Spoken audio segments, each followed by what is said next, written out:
Deus, aleluia. Que a graça e a paz do nosso Senhor Jesus esteja no seu coração, queimando nesse dia tão abençoado, amém? Nós vamos aqui dar continuidade ao nosso estudo, querigma, estudo da palavra de Deus.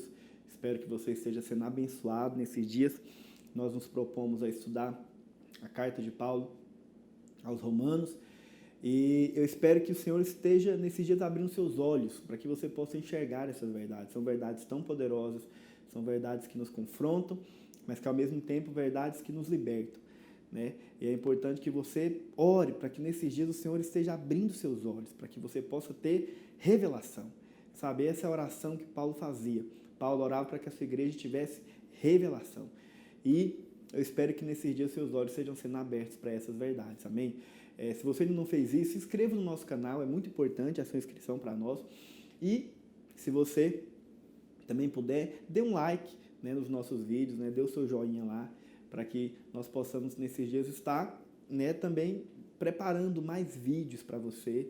Né? O desejo do nosso coração é fazer outros estudos também, para que você seja abençoado, amém? Vamos orar antes de começarmos nosso estudo de hoje. Pai, em nome de Jesus, oramos, ó Pai, para que o Senhor nos conceda espírito de sabedoria e de revelação no pleno entendimento da Tua palavra.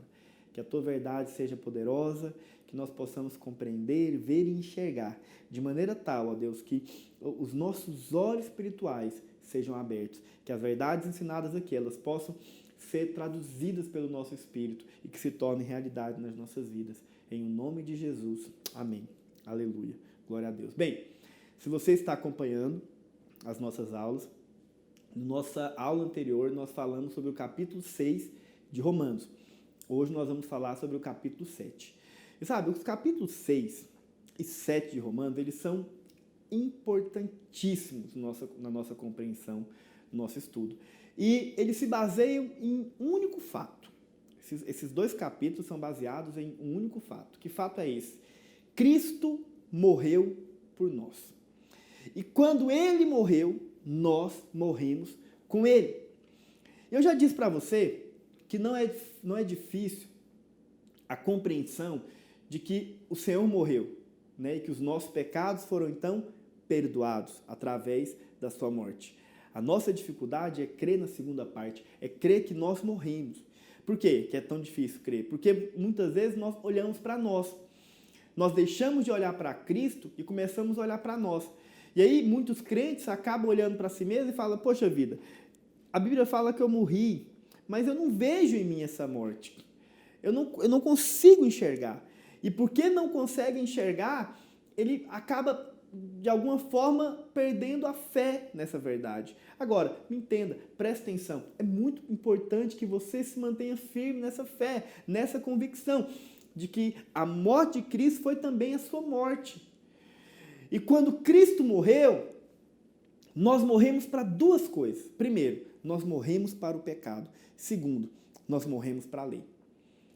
Por que essas verdades são tão poderosas? Porque elas te libertam. Tão importante como você crer que você foi liberto do pecado porque você morreu para ele, é você crer que também você foi liberto da lei porque você morreu para ela. São duas verdades poderosas. Então, o capítulo 6 fala sobre a morte, você ter morrido para o pecado. O capítulo 7 fala sobre você morrer para a lei. E por que essas duas mortes são tão importantes na nossa vida? Você sabe, os crentes do capítulo 6, que não compreendem essa verdade, são aqueles crentes que vivem caindo no pecado. São os crentes do cai e levanta, já viu? Eles vivem, ainda infelizmente não compreendem essas verdades e vira e mexe estão pecando e o pecado tem aquele poder, aquela força, eles não conseguem desfrutar da plena libertação porque não compreenderam aquela verdade que nós falamos na nossa aula anterior. Mas por outro lado, nós temos os crentes que não foram libertos da lei. E você sabe, os crentes que não foram libertos da lei são aqueles crentes que vivem, às vezes, suas vidas dentro das igrejas, mas carregando fardos pesados demais, difíceis de carregar. Que fardo que é esse, pastor? O fardo de tentar agradar a Deus na sua própria força. O fardo de tentar ser alguma coisa diante de Deus ou fazer alguma coisa diante de Deus e não consegue. E não dão conta. o tempo todo tentando ser, o tempo todo tentando fazer, o tempo todo tentando agradar e não são capazes. E isso traz sobre eles um fardo muito pesado para ser carregado. Ou como nós temos crentes, infelizmente, que carregam fardos, pesos tão, sabe, de tentarem agradar a Deus, porque não compreendem que foram libertos da lei, que a lei já não tem mais domínio, que a lei já não tem mais poder sobre eles. Então o capítulo 7 fala sobre isso. No capítulo 6, nós somos libertos do pecado, mas no capítulo 7, nós somos libertos da lei. E eu queria que você nessa hora pegasse a sua Bíblia, você sabe, e abrisse aí no capítulo 7 de Romanos. Você sabe, o capítulo 7 de Romanos, ele é uma explicação de uma afirmação que Paulo fez no capítulo 6. Olha o que ele fala, verso 14 do capítulo 6. Nós encerramos nossa aula anterior lendo isso. No verso 14 do capítulo 6 ele fala assim: porque o pecado não terá domínio sobre vós, pois não estáis debaixo da lei, e sim da graça. Você sabe, essa é uma afirmação poderosa. Paulo diz então que nós não estamos mais debaixo da lei, nós estamos debaixo da graça. Ao compreender isso, presta atenção, uma vez que Paulo faz essa afirmação, o capítulo 7 ele tem que dar uma explicação disso, ele tem que mostrar como que isso funciona, de que maneira que isso se aplica nas nossas vidas. E para você entender o capítulo 7, precisamos de colocar algumas coisas aqui. Então, o que significa ser liberto da lei? Né? O que é isso, pastor? Ser liberto da lei. Então, para eu saber o que é ser liberto da lei, eu tenho que saber primeiro o que é a lei. Então, presta atenção. O que é a lei? A lei significa que Deus requer algo de mim, sim ou não? Deus faz exigências a meu respeito. Então, Deus requer algo de nós. Então, ser liberto da lei significa que ele não requer mais nada de mim. Por que ele não requer mais nada de mim? Porque ele mesmo fez a provisão necessária. Em outras palavras, eu não tenho que fazer mais nada para tentar agradá-lo. Até mesmo porque eu não consigo, eu não dou conta. E esse é o problema de muitos crentes. Porque o problema de muitos crentes é que eles acham que eles têm que fazer algo para agradar a Deus. E eles vivem tentando, buscando formas, métodos. E quanto mais buscam, quanto mais tentam, mais percebem que não agradam, que não dão conta. Porque, na verdade, a Bíblia fala que a única coisa que eu tenho que fazer para agradar a Deus é o quê? É crer. Só isso, é ter fé. Por quê? Porque quando eu creio, o Senhor já se agrada de mim. Você sabe? Ele já encontrou satisfação na minha pessoa. Não pelo que eu fiz, mas por aquilo que Cristo fez. Então, quando Deus olha para mim e para você hoje, acredite, Ele já está contente. Ele já está contente, mas muitos crentes acham que não. E o tempo todo estão se escravizando, se martirizando, tentando, e não conseguem, e não dão conta. Quando, na verdade, eles poderiam apenas desfrutar e experimentar daquilo que o Senhor já fez por eles. Então, presta atenção, pega a sua Bíblia, capítulo 7. Paulo, então, começa falando o seguinte. Olha o que ele diz, no verso 1.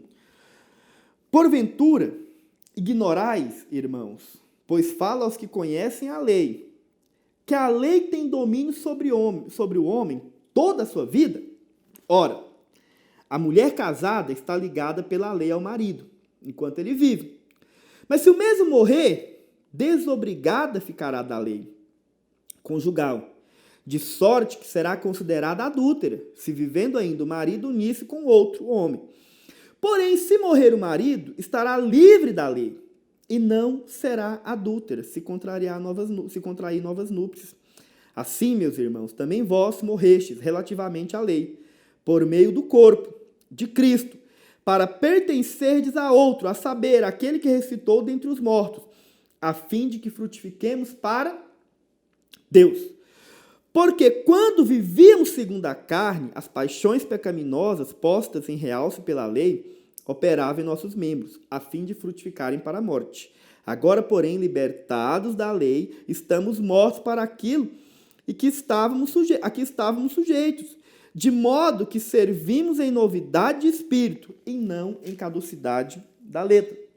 Então, você sabe, presta atenção, Paulo aqui faz uma analogia.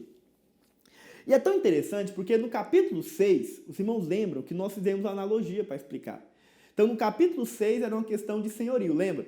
O pecado era o senhor, o velho homem, o mordomo, o corpo do pecado, o escravo.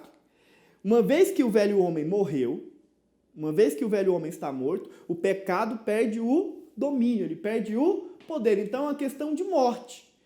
Mas aqui, Paulo traz uma analogia também. E a analogia dele é uma analogia interessante, porque ele aqui fala sobre o casamento. Ele fala, olha, essa questão também tem a ver com o casamento.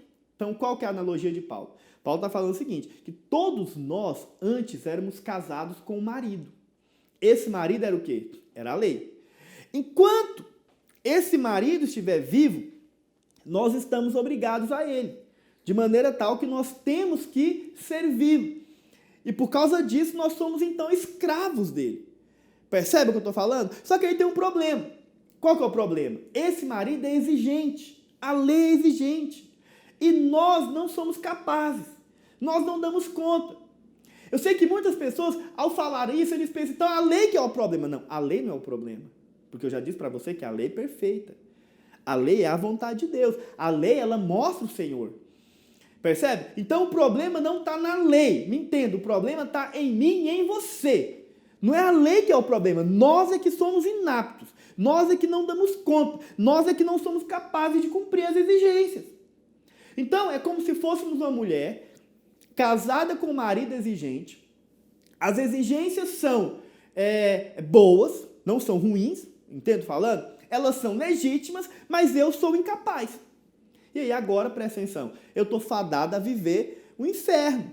Por quê? Porque o tempo todo esse marido vai fazer exigências, o tempo todo esse marido vai falar o que eu tenho que fazer, então esse marido, colocou lá, casou com a mulher, colocou na geladeira lá, os mandamentos da esposa perfeita. Faça isso, faça aquilo, papapá. E aí a esposa, presta atenção, que somos nós até tentamos, nós até queremos, nós até desejamos, nós temos a intenção e no nosso coração a motivação de fazer. Mas você sabe, encontramos em nós um problema, que é a nossa inaptidão. Não dou conta, não consigo. Por mais que eu tente, eu consigo até fazer o primeiro mandamento, mas aí quando chega no segundo eu já não consigo, no terceiro não dou conta, e tal. E aí vai virando aquela coisa. E para eu conseguir cumprir e agradar o meu marido, eu tenho que cumprir todos.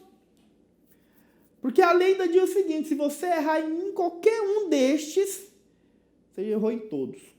Eita, canseiro. Imagina agora a sua vida, como é que vai ser? Sabe? Porque você fez um, fez dois, fez três, mas no quarto você não deu conta, acabou. Mas viu tanto que é ruim? Tanto que é difícil? E aí você está fadado a viver esse inferno na sua vida. E aí Paulo está dizendo um problema ainda maior. Qual que é o problema? É que você está ligado a esse marido enquanto ele viver. Então, presta atenção. Aí você pensa, poxa, então, a esperança. Qual que é a esperança? Esse marido vai morrer. No dia que ele morrer, uau, eu estou livre. Só que aí você descobre uma coisa. A Bíblia fala que a lei é eterna. Ela não morre, seu marido é imortal. Aí você fala, agora eu estou enrolado. Não vou dar conta nunca. Vou ver o inferno na minha vida, porque eu não dou conta de agradar o meu marido. E aí, presta atenção. Uma vez que você chega a essa conclusão, é o que Paulo está dizendo aqui. Se a lei é imortal, é exigente, eu não dou conta de cumprir, a única forma de eu me livrar dessa exigência é morrendo eu. Percebe o que eu estou falando? Então, se eu morro, eu sou desobrigado dessa lei. É o que Paulo está dizendo. Percebe? Então, me entenda. No capítulo 6 era uma questão de morrer, mas no capítulo 7 também é uma questão de morrer. Eu tenho que morrer. Porque se eu morrer e nascer de novo, eu estou desobrigado de servir a esse marido, de servir a essa lei. E foi exatamente isso que aconteceu. Quando Cristo morreu, eu e você morremos com ele. E ao nascer, nós agora nascemos de novo, mas nós não estamos mais debaixo da lei. Nós estamos debaixo da graça. É isso que Paulo está dizendo. E é esse entendimento que nós temos que ter acerca do que aconteceu conosco. Percebe? Mas para você entender mais sobre isso, mais sobre essa questão do que Paulo coloca aqui, pega a sua Bíblia mais uma vez. E aí Paulo continua. Olha o que ele fala no versículo 7. Que diremos, pois? É a lei pecado? De modo nenhum.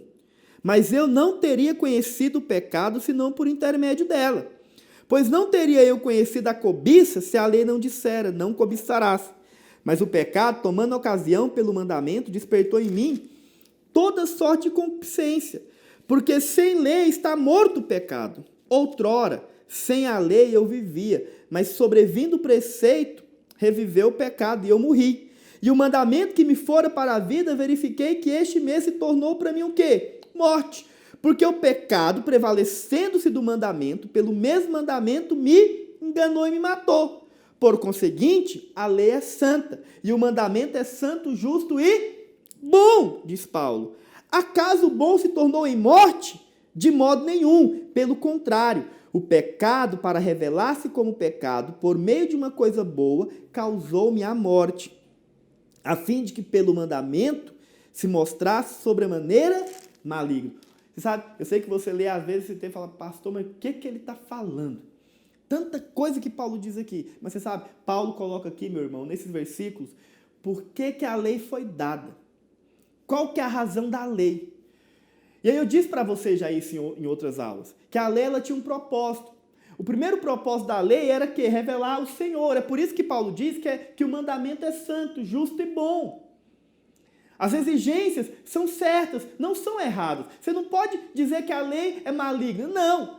O pecado é que usou dela, o diabo é que usou da lei, como eu disse na aula passada, né? A Bíblia fala que quem vos acusa é Moisés, de fato. Mas nós sabemos que o acusador é o diabo. O diabo usa a lei para nos acusar. Usa uma coisa boa para trazer peso sobre nós. Percebe o que eu estou falando? Então presta atenção. Podemos então dizer que o que Paulo está dizendo aqui é que a lei ela foi dada com alguns propósitos. Qual que é o primeiro propósito da lei? O primeiro propósito da lei, presta atenção, é revelar a nossa fraqueza. O propósito da lei é revelar quem nós somos. É revelar a nossa inaptidão.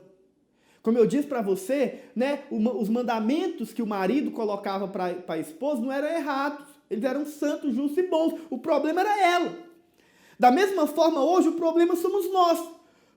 É como se eu e você fôssemos um funcionário de uma empresa. Fôssemos contratados por um patrão. Aquele patrão é exigente.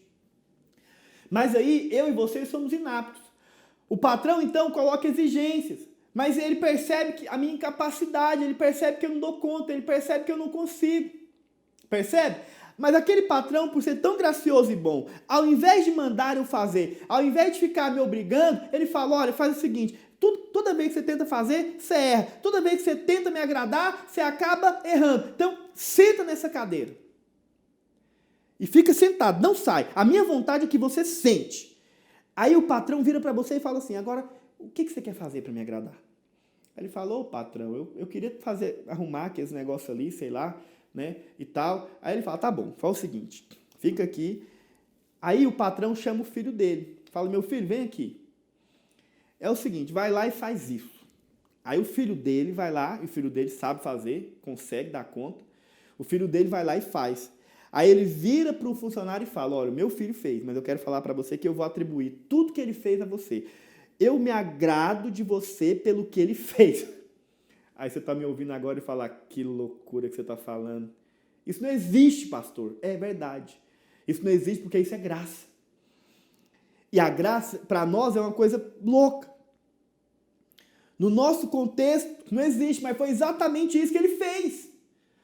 O Senhor Jesus já fez. Ele, sabe, o Senhor Jesus aqui é o Filho, que foi lá e cumpriu a exigência da lei. A Bíblia fala que ele era o cumprimento da lei. Em outras palavras, ele cumpriu. O que tinha que fazer, ele fez. De maneira tal que hoje eu não estou mais debaixo dela, mas eu estou debaixo da graça. Por quê? Porque a lei já foi cumprida. Cumprida em quem? Em Cristo.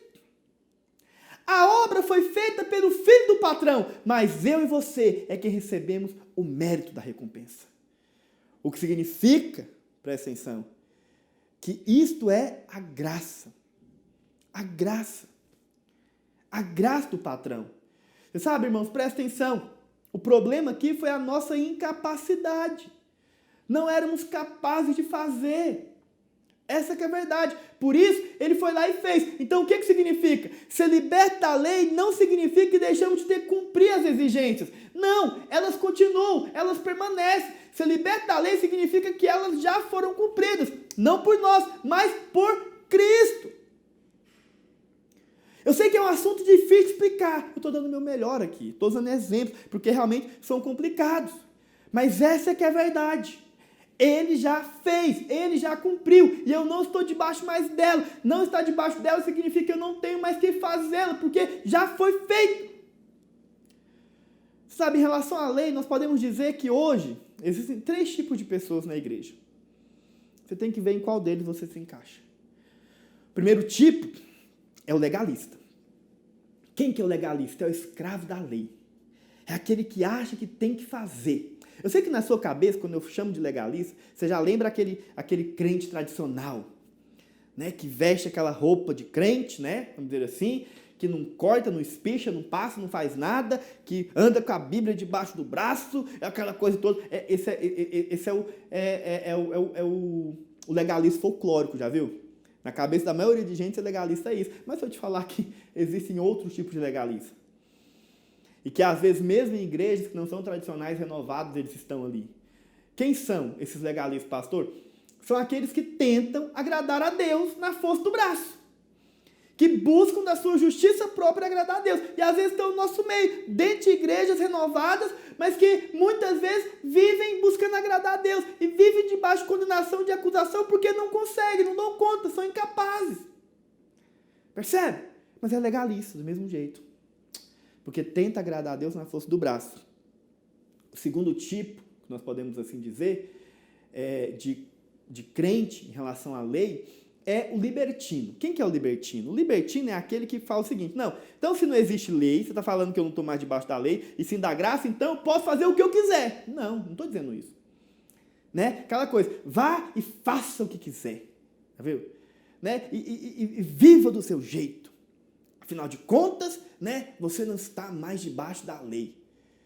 E aí tem crentes que querem ver a vida libertina, achando que porque não estão debaixo da graça, não mais debaixo da lei, podem fazer o que quiser, que está tudo certo. E não é isso que eu estou falando também. Como eu disse para você, meu irmão, sabe, o fato de hoje você estar debaixo da graça e não estar mais debaixo de condenação, não significa que você vai sair para o pecado. Como eu falei para você na aula passada, sobre a mulher que foi pega em adultério. Ela não correu para o pecado. Se a pessoa enxerga dessa forma, é muito provável que ela nem sequer tenha nascido de novo. Porque aquele que nasceu de novo, ele não vive na prática do pecado, percebe? O pecado é, na vida dele, um acidente, acontece, mas ele não vive na prática. Ele não sai procurando pecado. Ele não sai correndo atrás do pecado. Entende o que eu estou falando? Muito pelo contrário. E aí nós temos o terceiro tipo, que é o crente cheio do Espírito. Quem que é o crente cheio do Espírito? É aquele que sabe que ele tem que agradar a Deus, mas não na força do braço, mas não na sua justiça própria. Ele faz na dependência do Espírito. É aquele que eu vou falar aqui agora, que Paulo começa a falar sobre ele. Você sabe, o problema é que tem muito crente que vive ainda debaixo dessa lei, tenta agradar a Deus na força do braço, não dá conta. Buscando o tempo todo ter a aprovação de Deus, sabe? E não encontra condições em si para isso. E às vezes fica olhando para si. São irmãos que às vezes nós chegamos, você sabe, aqui muitas vezes, dentro da vida da igreja, são irmãos que não experimentam, não vivem, não desfrutam. Por quê? Porque acham que não estão em condições. Acham que não merecem. Percebe? E de fato não merecemos. E nós mesmos não merecemos coisa alguma. O que temos, temos nele. E a verdade é que ninguém de fato está em condições. Quem pode estar em condição de alguma coisa, meu irmão? São irmãos, você fala, lidera uma célula. Não, eu não estou em condições. Ah, faz isso. Não estou em condições. Quem está em condições? Você sabe, deixa eu falar para você muito sério. O cristianismo é a única instituição no mundo em que para você fazer parte dela, você tem que chegar a uma conclusão. Eu não estou em condições. Essa que é a verdade. Então, presta atenção, a lei foi dada para que eu pudesse exatamente fracassar. Porque ao fracassar, eu chegaria a essa conclusão. A conclusão de que eu não consigo, de que eu não dou conta, de que não adianta nada eu estabelecer regras, Sabe, quantas e quantas vezes estabeleci regras para mim. Eu saía do culto, às vezes, debaixo dessa acusação. Agora eu vou orar tantas horas. Agora eu vou jejuar tantos dias. E não conseguia, e não dava conta. Fazia regras para mim mesmo e era incapaz. Sabe por quê? Porque eu achava que era eu que ia agradar a Deus. Eu não dava conta de conseguir agradá-lo na minha força. É por isso que o vencedor, meu irmão, é aquele que chega no fim da história. É aquele que entende que ele tem que fazer na dependência do Espírito, não na dele mesmo. Então, presta atenção, a lei revela a nossa fraqueza. Mas a lei também revela o desejo da nossa carne. Revela a nossa verdadeira natureza. Revela o quanto nós somos ainda, sujeitos a isso.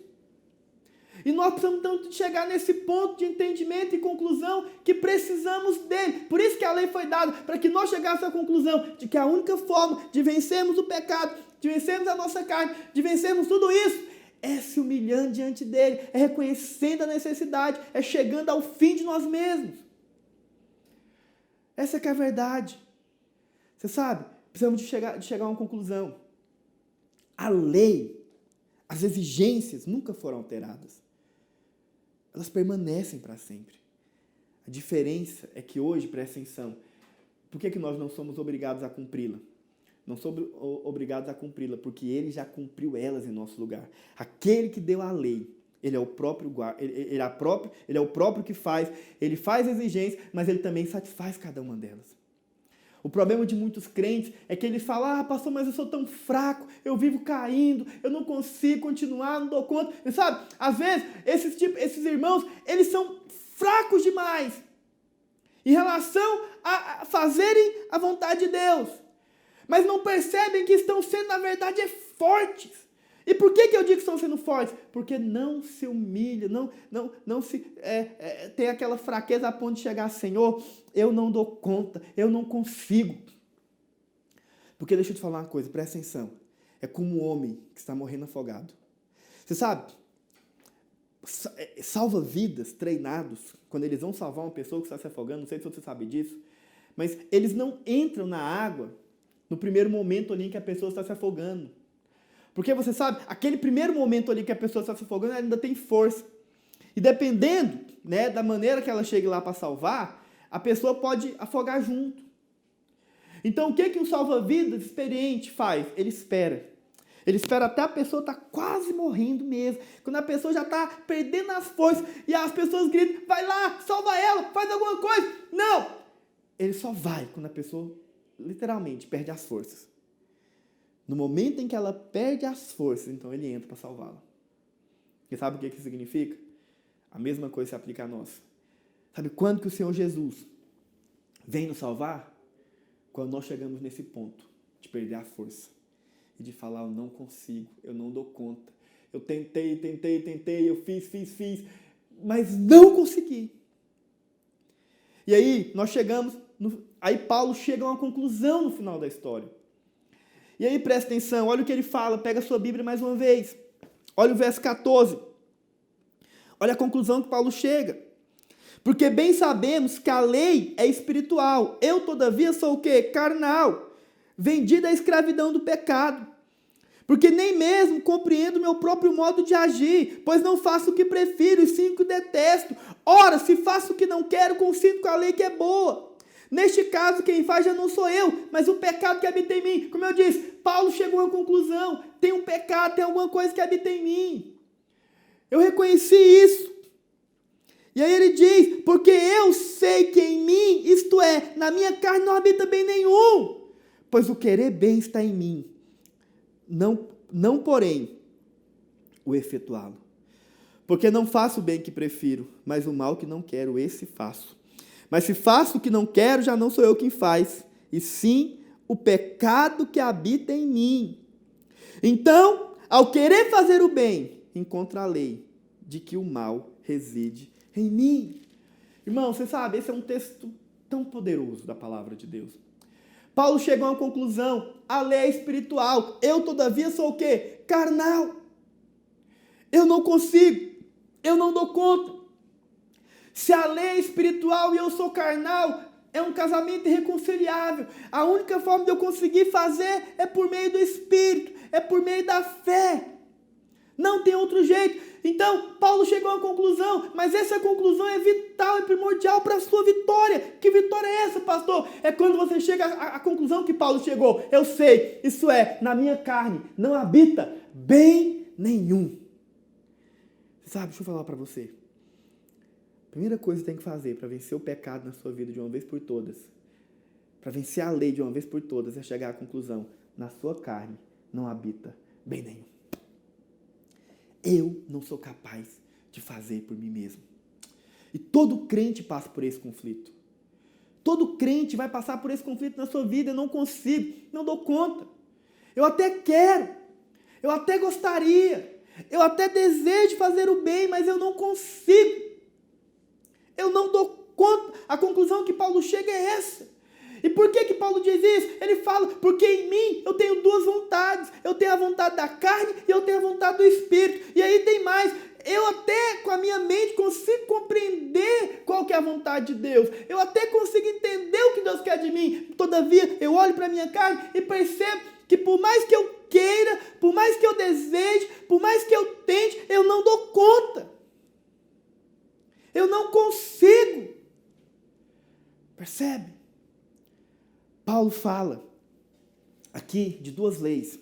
Olha o que ele fala no verso 22. Porque no tocante ao homem interior, eu tenho prazer na lei de Deus. O meu espírito tem prazer. Todo crente, no fundo, ele deseja e quer agradar a Deus.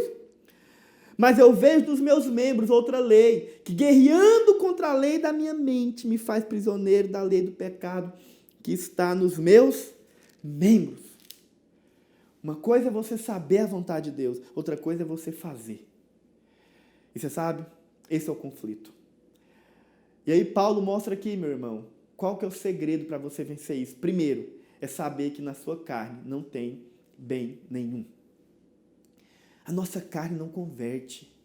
E sabe, enquanto nós estivermos aqui, eu quero falar para você, essa vai ser a nossa luta. Então Paulo sabia, na carne dele não habitava bem nenhum, entenda de uma vez por todas. E sabe por que pessoas às vezes vivem escravas do pecado? Porque confiam na própria carne, porque confiam em si mesmos, porque acham que são capazes, porque acham que dão conta, porque pensam que podem vencer, enfrentar o pecado na força da carne, mas não podem, não dão conta, não conseguem, porque eu quero te falar algo. Você não vence na força do seu braço. Essa não é uma vitória que você luta por ela, você tem que vivê-la, adquiri-la, ela já foi te dada. Ela já foi dada a você. Por isso você pode hoje dizer isso, meu irmão. Sabe, você pode hoje se apropriar dessa vitória na sua vida de uma vez por todas. Porque Paulo está dizendo o seguinte, você foi liberto da lei. E ao ser liberto da lei, o pecado perdeu a força sobre você. Mas me entenda algo nessa hora. Primeiro, eu preciso de reconhecer que na minha carne não habita bem nenhum. Se conhecer. Se conhecer. Mas aí, não basta apenas se conhecer. Não basta conhecer a própria carne. Paulo fala no verso 24 algo mais. Olha o que ele diz. Aqui no verso 24 vem a segunda coisa que Paulo nos ensina. Primeiro, eu tenho que conhecer que na minha carne não habita bem nenhum. Segundo, eu preciso de clamar. E aqui nós temos Paulo, então, dando um grito de socorro. É o homem que está se afogando. E que chega à conclusão que não dá conta, que não é capaz. Então ele diz, desventurado homem que sou, quem me livrará do corpo dessa morte? Quem que vai me tirar daqui? Quem que vai me livrar disso? Ele reconhece, ele chega a essa conclusão. Deixa eu falar para você, chega a essa conclusão hoje na sua vida. Para de tentar, para de querer agradar, para de querer fazer na força do braço. Essa é a única forma de vencer. É você, de uma vez por todas, entendendo que para você é impossível. Muitos crentes vivem uma vida difícil, complicada em relação a isso. Por quê? Porque estão tentando, mas não conseguem. Porque o segredo para você ter uma vida cristã vitoriosa é você viver na dimensão do Espírito. E viver na dimensão do Espírito é viver na dimensão da graça, da fé, crendo. Sendo sincero diante de Deus, reconhecendo que precisa. A razão de que muitos crentes não vivem isso é porque têm uma opinião muito elevada acerca de si mesmo e acham que são capazes de vencer na força do braço, mas não são. Você precisa enxergar, meu irmão, a sua fraqueza com clareza. E você sabe qual a única forma de você chegar a essa conclusão? É quando você, de fato, chega à desilusão consigo mesmo. É quando você olha para si e fala, poxa vida, quem me livrará? Quem me livrará? Eu não dou conta, eu não consigo, eu cheguei ao fim. Chega logo no fim. Chega no fim dessa história. Para de tentar, para de querer agradar, para de querer fazer, para de tentar se justificar por si mesmo e, de uma vez por todas, decida confiar no que Ele fez e viver o que Ele te deu para viver. Experimentar dele, viver nele, permitir que Ele viva em você e através de você. É você chegar ao ponto de reconhecer que você não consegue, não dá conta, é incapaz. E aí Paulo mesmo responde no final do capítulo. Graças a Deus por Jesus Cristo, nosso Senhor. De maneira que eu de mim mesmo, com a mente, sou escravo da lei de Deus, mas segundo a carne, da lei do pecado. Paulo responde, graças a Deus. Graças a Deus porque Ele é quem me salva. Graças a Deus porque é nele que eu posso confiar. Graças a Deus porque somente Ele pode me livrar dessa condição que eu me encontro. Irmão, você não tem ideia do que isso pode significar na sua vida hoje. Seja liberto da lei e seja liberto do pecado. Reconheça de uma vez por todas a sua incapacidade, a sua inaptidão. Reconheça de uma vez por todas que você precisa dele. Sabe, levanta a mão bem alta e fala, socorro, me salva. Mas lembre-se disso, ele só vai salvar você no momento em que você parar de tentar, fazer e lutar. Essa é que é a verdade. Que o Senhor abençoe a sua vida, em nome de Jesus. Amém. Aleluia.